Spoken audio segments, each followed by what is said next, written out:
Hi cuties, this is Music and All, back at it with another video, and I just hope you like, comment, and subscribe before I get started. If not, that's okay too. So today's video is going to be a little bit different because it's in honor of me practically failing my final exam for pre-calc. Love! So this video is about things that piss me off. Love! So number one is outlandish / recycled plot lines in order to stay relevant. And when I think about this again, I feel like I was referring to the same 12 episode format where there's always some type of conflict nearing the end of the show, and then the couple still ends up together by the end. Wow, what a formula. And, it gets tiring. I'm not going to name drop the company that does this all day, every day for fun, no matter if it's a BL, GL, straight up, I don't know, but I'm like, girl, do you not get bored? Do you not get tired? I know I do, because a lot of the shows, if not all, release on in the morning time. So if I'm fucking falling asleep while watching the show, I'm just not going to watch it. Now, there's some shows, I think I mentioned in the past, where I was falling asleep, but I still watched it until the end and I regretted it. So in order to save myself the time, despite me being in a constant state of boredom, therefore yapping at the camera all day, I just don't watch the show anymore. And a lot of the shows are coming from this specific entertainment company. If you know, you know. Number 2, excessive nudity / engagement in drugs, alcohol, tobacco. Maybe I was thinking about shows like Playboy, the series. Just a lot of the shows that happen in a college setting. Ooh, this isn't BL specific, but I did notice this a lot in the Filipino movies that I watch. And I'm like, girl, what? These should be in my plot videos. Number 3, overuse or sometimes just the use alone of sound effects. Because what do you mean I heard some Among Us sound effects in Hard Nights centering around older LGBTQIA plus individuals? The Among Us stuff was not needed. I didn't put the episode specifically where this was done in Hard Nights. And if I'm not too lazy to find it, I'll insert it. But that had my jaw on the floor because what are we doing? This would have been fine if I was watching like a Thai Lacorn. All BLs are Lacorns, but not all Lacorns are BLs. Whatever, big whoop. This is a whole ass BL show surrounded by older gay people. And that's news too. And this isn't just something that I noticed in Hard Nights. I definitely noticed it in a lot of other BLs.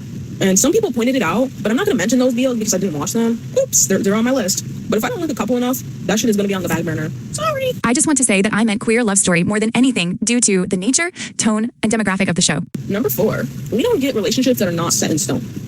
For example, we don't get queer platonic relationships. We don't get polyamorous relationships. We don't get anything outside of the set 2-person, 1 feminine, 1 masculine. That leads to not feeling representation in the media that is being heavily consumed by people all over the world, but also that's being heavily profited off of.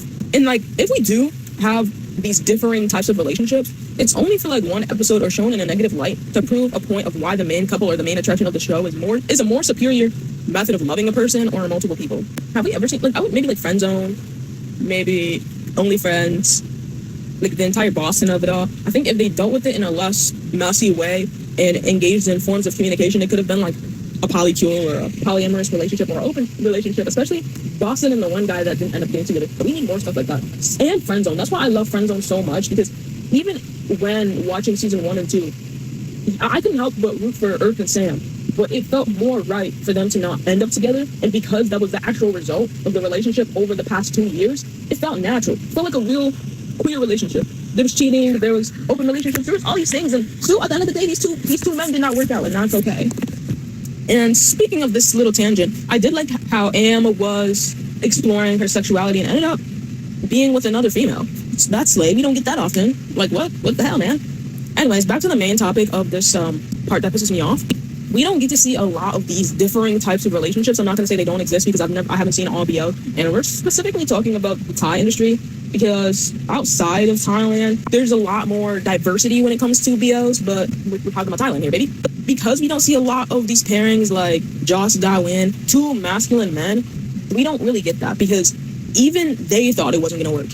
But the problem with that is because Joss is so super masculine, they have to play down Gawin's masculinity to make him more feminine. So even with 2 masculine individuals, Gawin is still the woman of it all. Now, I'm not trying to sit here and say that, gay people are just a wannabe street cosplay. No one's saying that. I'm saying the imagery that's portrayed with these 2 makes it feel like he's the feminine one, because they don't want to play into the 2 masculine men.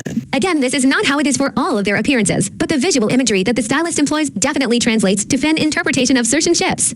Meaning, it has become more normalized for fans and even some ships themselves to label the bottom of the couple as effeminate, the mom, and just other feminine-leaning labels. As long as they're happy with that narrative, I guess there's no problem. And we see the inverse of this with Pooh Pavel. Yeah, I would say Pooh Pavel is the inverse of Joss Gowen. Realistically, Pooh is the more effeminate, I guess. Like, they provide him more effeminate imagery, despite him being the one of the relationship and not Pavel, right? So it's very interesting to see how imagery works in this industry. And I feel like I can make that a separate video if y'all want. But it's hard because another example of this would be Yin War. I only mention them because they're one of my favorite couples, and if I keep mentioning the same people, it's because that's the media I fucking consume. My bad, big whoop. They're coming back this Wednesday. Well, the time of filming this, it's tomorrow, but when I post this, last week, but there's like 40-something episodes, so they're coming back every day, yay! Everything but Police and Love, but I'm not complaining, those are my fucking men. Our justice got us fed. But anyways, I mentioned Yin War because this BL couple, War is very masculine. He's very masculine in how he portrays himself on social media. I don't know this man personally, I'm just talking about his imagery. But when in a pair, they feminize him in a way that makes him more effeminate than what he actually is. Again, just like you, I don't know that man personally, but it can be seen that he has feminine and masculine features that are exacerbated by the makeup and styling. I also want to point out that they kind of switch his visual imagery to be on par with Yin when he is bulkier. Not all the time, but definitely food for thought. I think we have two masculine men on our hands. However, because War has softer features, that they play into that. The stages that they do, or the fan cons, and all of these things, we see this man in skirts, or pink, or blues, or baby-like colors to signify his softer image. Yin still wears those same things, but if War is wearing a skirt, then Yin is wearing pants, right? And it's very interesting to see how with certain couples, the company, actually most, if not all couples, the company will play into those same stereotypical roles. One feminine man, one masculine man, or one man that's more masculine. We don't see two femme men. You don't see two masculine men. In the grand scheme of things, there could be an outliner like Todd Time, that's two masculine men. But I'm talking about front and center. We don't have enough people that we can point to and say, yeah, this is a category of BL that would fit this. We had Max Tool. We had the motherfuckers from Tarn Type. You can count the amount of mainstream BL ships, BL couples, that didn't fit the same tired-ass, stereotypical, one feminine, one masculine. And that's not to say that there's not couples out there that exist, but we don't get enough of the otters, the bears, I don't know, girl, all of the subculture of gay people. We're just now getting older gay content. We're just now getting two men raising a family. We're just now getting a lot of this stuff in the past couple years than ever. It's like, okay, girl. And I like how I want to talk about Hard Nights episode 4 because that episode was pivotal to what I was just talking about. We got a lot of the conversations, the imagery that I want to see in the queer community, like E&M, ethical non-monogamy, BDSM, threesome, stalking, love bombing, all of these things in one episode. And it was very interesting to see how all it took was one conversation, well, two conversations, or a couple, depending on how you want to look at it. A conversation, a general conversation about, I'm not getting this out of our relationship. Can we switch it up? It's not that hard. Literally not that hard. And I wish it was a longer storyline. And I wish they would have ended it with G, the main character, and Ty, the one guy that had cancer. Like, I wish they would have ended all together. Like, that would have been goated. Whatever. We can't have nice things here. In that same realm, we also had that one episode in season 9 of 911 where Buck was unknowingly a part of a ethical and non-monogamous relationship with this guy and his wife, which that man was also a male escort in Glee. Shout out to him, my man. Actually, I didn't like Brody in Glee, but he got his ass whooped, so don't even matter. And on Queer as Folk, Brian and Justin had an open relationship. Ben and Michael, we need more of that. Just mundane shit. No drama needed. Number 5, please don't come for me for this opinion. I don't know who started this trend, and I don't know who's going to finish it, but the concept of the feminine person and the pairing wearing boots shifted to everybody and their mama wearing heeled boots now. Like, I noticed this with Junior Mark in The Romance Scammer, and outside of that, other couples don't really pay attention to that shit for real, but now there are some couples where the feminine person in the relationship was wearing actual heels, like red bottoms. Who was it? Who are those? Boss and Mule? Was it them? I don't remember. But I know specifically Supernut and Ping, like Supernut was wearing heels, which good for him if he's comfortable doing. Like, so I think he is. But I think they hypersexualized him. Like, even if he was comfortable, that just goes back to what I was saying earlier about having to play into certain imagery to make the couple last, because people want to see what they've already been seeing. But off the bat, people aren't going to play into a vision that they haven't been seeing. And I say this because pre and post Ping Nut era, Super Nut looks the same. But during the Ping Super Nut era, super nut was getting feminine. Again, if he wants to be feminine, if he wanted to play the role of the count in My Most Beautiful Count, I don't know. I mean, I don't think anybody else could have done it that well at Change 2561. There's a lot of effeminate people in the entertainment companies. I mean, yeah, entertainment industry. But yeah, now everybody's wearing heel boots, and I feel like it should only be applicable if you and your partner have a noticeable height difference to the point where the heels are necessary. But if you don't, why are we wearing them? Because I think Godwin at one point, like, actually, I think Joss and Godwin, I'm like, I think it's just an industry staple at this point. It's like, are we all using the same stylist? Because there's no way that we went from a few couples, and specifically the feminine person of the couple, wearing heel boots, to you even got masculine men like Joss and Godwin. Ooh, I want to bring back another point of the feminization of men in the BL industry. I know some people said that the Doe Monday people, I don't really care about Doe Monday, like I don't really care about their artists, so I'm not too versed, so don't quote me on this, but people said that the artists under that company, they're not forced to do anything. Like if they want to be feminized or be the effeminate person in the relationship, they're like, okay, be my guest, because a lot of them end up dating anyway, so love that for them. I just want to play devil's advocate for a second though. Even if they didn't want to wear heavy makeup and be presented as feminine-leaning men, considering that most of them look completely different prior to joining the company, specifically the bottom, why would they speak out against the company? Especially as industry newcomers, ... just food for thought again. I know the one guy from Love Upon a Time, I feel like that would be an example of just an effeminate man. But yeah, another thing that irks me is the fact that couples have to be in constant communication with each other. And it's like, even if they had a friend or coworker relationship, you can't make it look like that.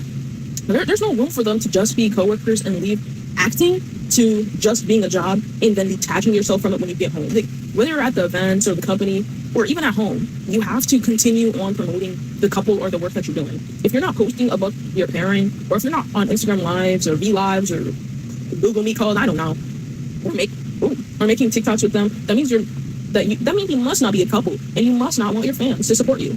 Like, I personally don't tune in for those, nor do I look at any of the actors that like are doing that stuff, because I don't really care. I will end up seeing the clips on YouTube eventually, so there's no point of trying to sit here watching an Instagram Live that I don't even understand, or if they do speak English. I mean, like, love. But again, I watch it on my own time on YouTube via the fans that go ahead and spend their time watching and subtitling it and all of those things. Love those people. Shout out to you, babies. But an over-reliance on posting your couple counterpart, it's just a little weird. And I'm not even trying to feed into the parasocial behavior. Like, it's different if, I was gonna say it's different if they're posting it just to post it. Like realistically, like, let's be for real. Let's step away from the parasocial behavior. You're not doing that. And it's not even just a BL thing. What was I watching? I know 911, they engage with their fans a lot, and they would live tweet while watching the show each week. And this isn't a new phenomenon. Like, as long as social media and a fandom and a project has been intertwined, while still currently running, of course, there's always going to be that, there always has been and always will be that parasocial connection between the artist, like the actor, and their fans. But what I do like, or what differentiates some couples, is like, if you're posting for just you, right? Of course you want your fans to be updated on whatever you're doing. For example, War Wanarats, I keep bringing up him, but that's my man. Not really, but this man has hobbies such as pottery, tennis, etc., etc. Like, he's doing stuff outside of acting. He has a life, taking care of his dog, just existing, right? And it's not just him posting about Yin, War, and whatever sponsorships they have. Like, okay, girl, good for you, get your coin, but do you not get tired of only posting about your man? Not a lot of other couples do that. I'm like, bro, we know that this BL couple is your brand, but I promise you, your fans also want to see that you have a life outside of work. Number 8, the BL couples that are also in a relationship, behind the scenes that endorse the behavior of those strictly doing it for work. Oh, I said this because I was watching a video of Boss Newell and Pete and Ford at a fan event, and Newell was reacting as if them motherfuckers was like a real couple and they were on a double date or something. Actually, when I think about it, I feel like I would do the same thing.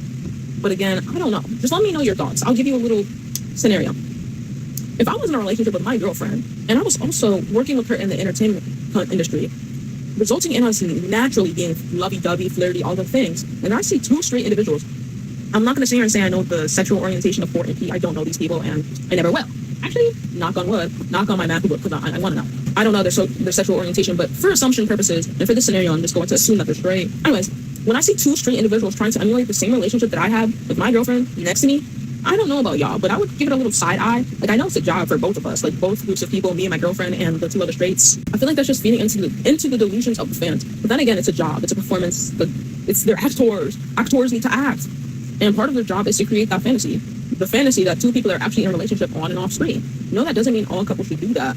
But I'm saying in order for them to be marketable and popular, that's what most of them do. Touching up on each other, living with each other, laughing, kikiing, feeding into that. And it's refreshing to see actors like Pavel Poon come out and say in so many words that his actions with Pooh are just a job. And he sees that man as a brother. Book and Force being friends for like almost 25 years now, knowing each other like their entire lives, being professional boy kissers, get besties off screen, as far as we know of. Neo Tribe being a certified boy kisser despite being in a long-term relationship with another actress under the same entertainment company. Mile from the Mile Apo pairing, having a girlfriend despite being in a pairing with Apo or Sun Yuk. When they're all on screen, they're acting as if they're in a couple with their couple counterpart and collecting that check and moving it the fuck on live. Sun Yuk especially, that man is very awkward when it comes to promoting Shine the series, so my man is not fucking here for fan service. It's like, of course he has to play into it sometimes when he's on camera, but most of the time, that man is just sitting there doing fucking interviews, doing what it takes to get that check and moving on with his life. Similarly, Pond from the Pond Poo Win ship, where he admitted on that Zach show, I don't remember which show, but in one of the clips, he admitted doing BL work and working in that entertainment company to make money for his family, which is like, me too, King. You know what kind of industry this is, so I'd be pumping it like a cash cow too. That's all to say, the entertainment companies, the entertainment industry, everything is very nuanced, so all we can do is take everything with a grain of salt. So I'm not going to sit here and say that I know all, and because it pisses me off, I just got to live with it or not consume the media. Point blank, period, straight. If y'all relate, just give me a holler in the comments. But see you in the next one. Peace, love, bye.